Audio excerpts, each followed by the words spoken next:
Welcome to Echo Trade. It's Jeff Roth. Today we're here with Justin Carbonneau from Validea Capital Management, and we're here to talk about their ESG Super Focused portfolio today. So Justin, I appreciate you being here. Thanks for taking the time. Jeff, absolutely. Thank you for having me. Yeah, so quick background on Justin and the team. So Justin, he's host or co-host of the Excess Returns podcast, MBA from University of Connecticut. The rest of the team, Jack Forehand is the chief investment officer. He's got, multiple licenses from CFA to a CFP license. And then John Reese is rounding out the team. And I think if I'm not mistaken, at MIT undergrad and an MBA from Harvard. So well-versed team with kind of a broad background. But let's dive into the portfolio. So give me the background of the portfolio, kind of a high level overview, and kind of what are the goals of the portfolio with the ESG Super Focused portfolio. Yeah, thanks, Jeff. I appreciate that. So what we're doing with this specific portfolio is we are looking at stocks that score highly based on their environmental, social, and governance scores. Now, For people that are familiar with ESG, this has obviously kind of come, it's become a very popular space over the last 10 years. I think more and more investors and shareholders are sort of paying attention to how companies are scoring on these factors. Now, there is some debate around, does ESG, if you invest in companies that score high according to ESG, does that add value? There's some studies that say it does. There's some that maybe might push back a little bit on that. But we certainly think companies that have good qualities and score high on these metrics, they're sort of like putting shareholders and stakeholders in the environment and all the different parties that touch these corporate entities. They're sort of prioritizing them in different ways. And so I think if you can find companies like that, those are the companies that possibly you want to invest in. And so the way we tackled this particular strategy is, and if you think about it, there's a lot of different ways to rate these companies high on ESG. BlackRock has its own methodology. Fidelity might have its own methodology, Vanguard. And so you go down the list, all these major investment houses now have various ESG methodologies. So the way that we approached it is we said, we're not scoring stocks based on ESG factors. But what we do is we get on a daily basis for all US equity ETFs, including ESG ETFs, we get a feed of the daily holdings. So what happens on a daily basis, we get all the daily holdings of all equity ETFs that come in. Yeah. We carve out those ESG ETFs. And then what we do is we look for the stocks that have the most amount of overlap in the most amount of ESG ETFs. Because from our perspective, that means that, not only one firm is scoring these securities highly based on their ESG score, but multiple firms are doing that.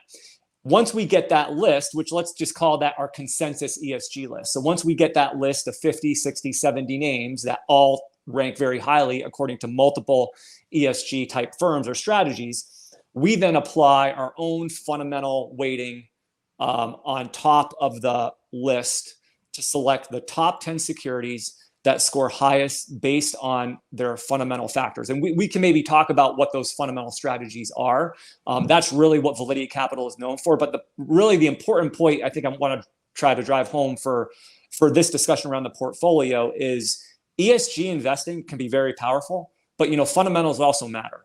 And so we're looking at things like valuations, quality, the balance sheet, profitability metrics, and we want to hold the stocks that are most widely held in the ESG universe, but we want to hold the ones that are the most fundamentally sound.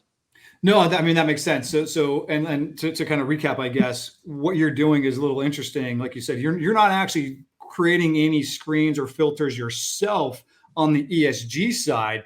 You're just saying, hey, there's all these different ESG factors that are going into play for the BlackRocks and the Vanguards and all these other asset managers, and you're just saying they're doing everything. And so let's look at all the ETFs that are holding a broad range of ESG companies, and then the ones that are in most of those ETFs, then that they've passed the screening factor, the ESG screening factors for these other companies, and then that's who you're kind of screening in terms of like these are the best ESG companies that meet those criteria. Now you're going to look at those from your own fundamental perspective on what's the actual best investment for the super focused ESG super focused portfolio. Is that what I'm hearing? That's exactly right. You hit the nail on the head. I mean, we're not going to be able to compete with the staff at Vanguard and BlackRock around what they're looking at in their ESG scores. So we're taking advantage of their work, but then we're sort of combining their work, like you said, with a bunch of other ESG type of strategies in the ETF world. And then we're putting our fundamental factors. And what that results in is, all of our portfolios on the EchoTrade platform, they're all very focused. This is a 10 stock portfolio.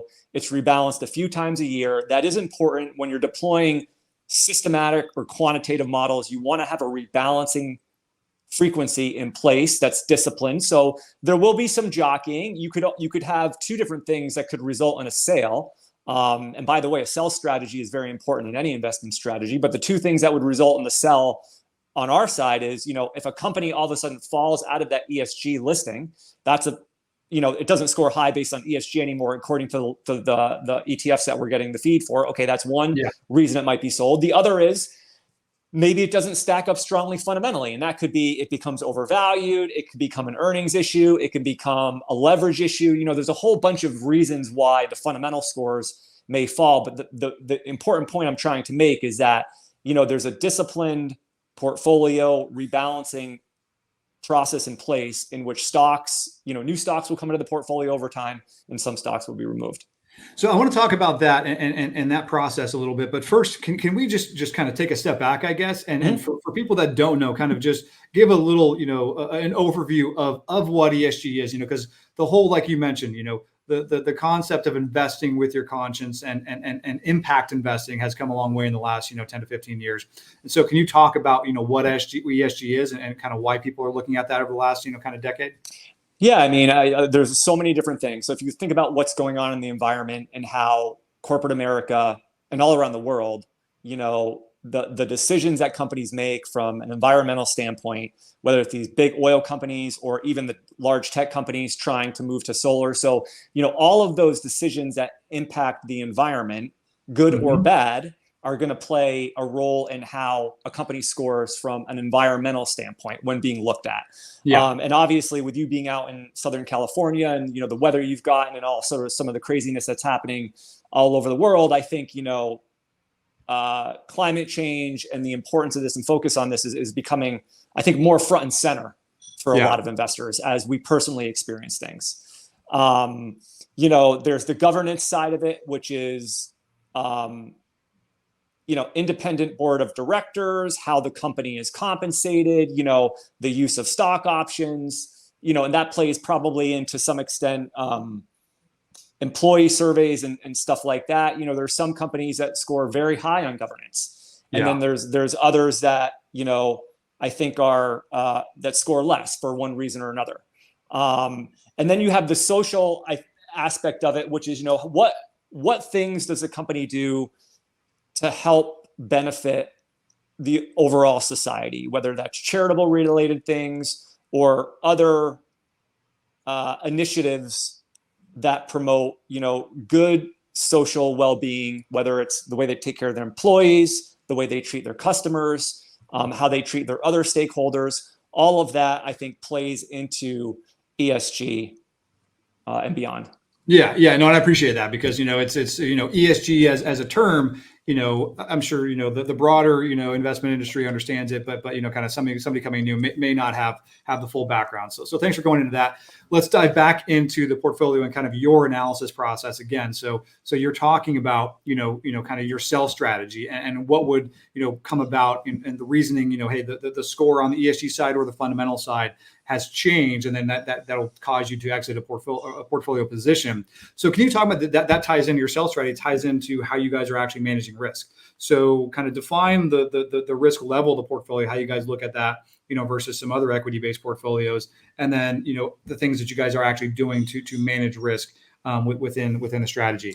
Yeah, the one thing I want to say here is all the models that we run on EchoTrade, they're all equity and they're all very focused and concentrated. So no matter what type of strategy you're buying, whether it's low volatility, ESG, small cap value, maybe we'll talk about some of the other ones. We run a wide moat big brand, which is like a quality strategy on EchoTrade. We run a dividend aristocrats, or consistent dividend payer type strategy. All of these, because they're so focused and concentrated, I want to say they are very high up, above average risk. Yeah. And so investors should just be aware of that as they consider our strategies, or any strategies for that matter, that are as concentrated as ours. I mean, we do a couple things. We equally weight our portfolios our holdings at the outset. So, we're not taking overweight positions. It's not like this stock is number 1 on the list and this stock is number 10 on the list. Let's put, 3 times the amount of number 1. I mean, we're equally weighting, so that,